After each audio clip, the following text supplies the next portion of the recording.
Assalamu alaikum. J'espère que vous allez bien et que vous avez appris des choses intéressantes depuis notre dernière séance. Dans la séance d'aujourd'hui, on va commencer les décisions de financement ou bien ce qu'on appelle plus couramment la politique d'endettement. En fait, les décisions de financement relèvent de la politique d'endettement de n'importe quelle entreprise au monde. Donc, euh, gardez ça comme synonyme. Décision de financement, c'est l'équivalent de la politique d'endettement. Dans notre chapitre, bien sûr que nous allons voir l'essentiel des éléments qui tournent autour de la politique d'endettement. Donc, si on veut faire un bref descriptif, on va dire que la politique d'endettement, les décisions de financement sont un des deux leviers majeurs de la création de valeur. Leur objectif, c'est minimiser le coût de financement. Donc,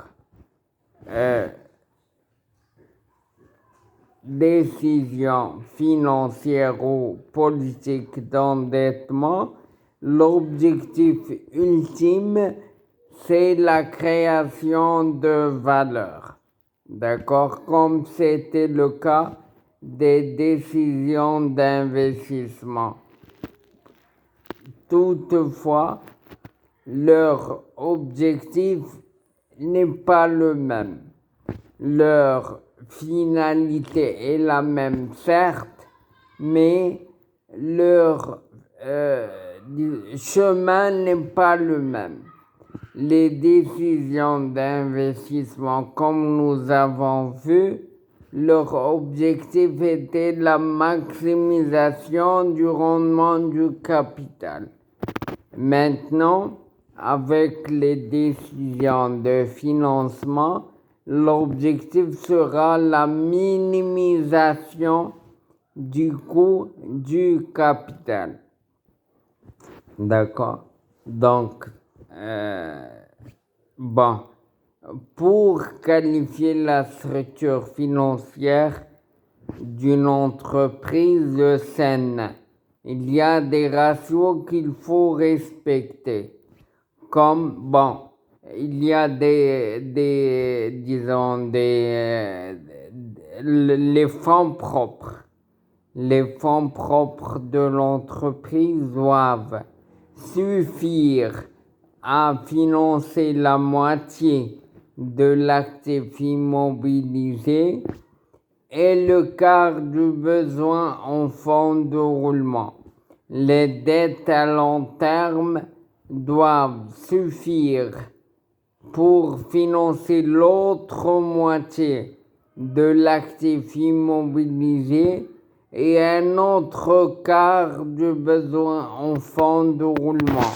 Donc il nous reste à financer la moitié du besoin en fonds de roulement. Là, pour garder le descriptif de structure financière saine, ce n'est pas grave de recourir aux dettes à court terme. Donc, je récapitule, les fonds propres qui font partie du financement permanent doivent suffire à financer la moitié des immobilisations ou bien de l'actif immobilisé et le quart du BFR ou bien le besoin en fonds de roulement. L'autre composante principale du financement permanent à savoir les dettes à long terme, doivent suffire pour financer l'autre moitié des immobilisations et un autre quart du besoin en fonds de roulement. Les dettes à court terme, donc là on sort du financement permanent. Les dettes à court terme, ce n'est pas un problème si elles suffisent à financer la moitié qui reste du BFR, le besoin en fonds de roulement. Donc, lorsque vous avez ces ratios respectés, eh bien, vous avez une structure financière saine. D'accord?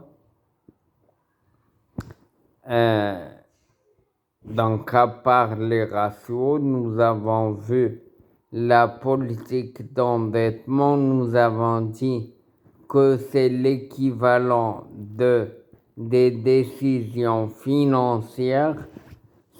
Bon, on va le voir plus tard avec plus de détails. Sachez que la politique d'endettement est interdite dans plusieurs systèmes de réflexion, comme l'islam par exemple.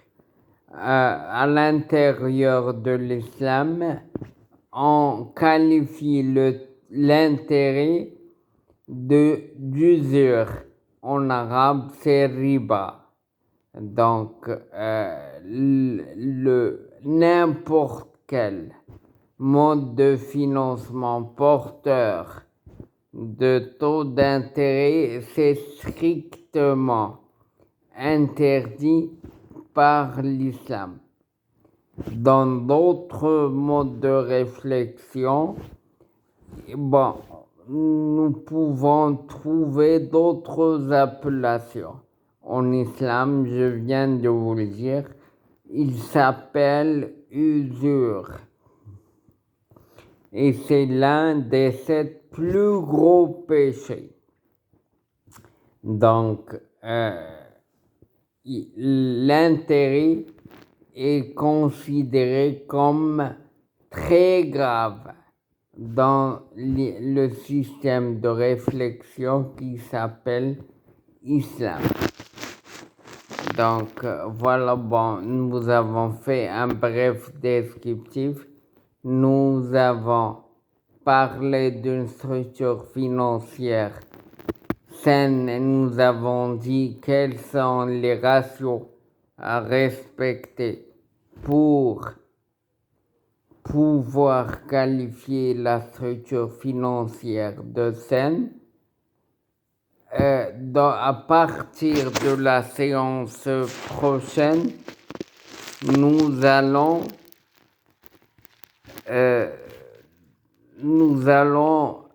entrer dans les développements relatifs aux décisions de financement. Jusque-là, j'espère que vous allez vous porter bien. Assalamu alaikum.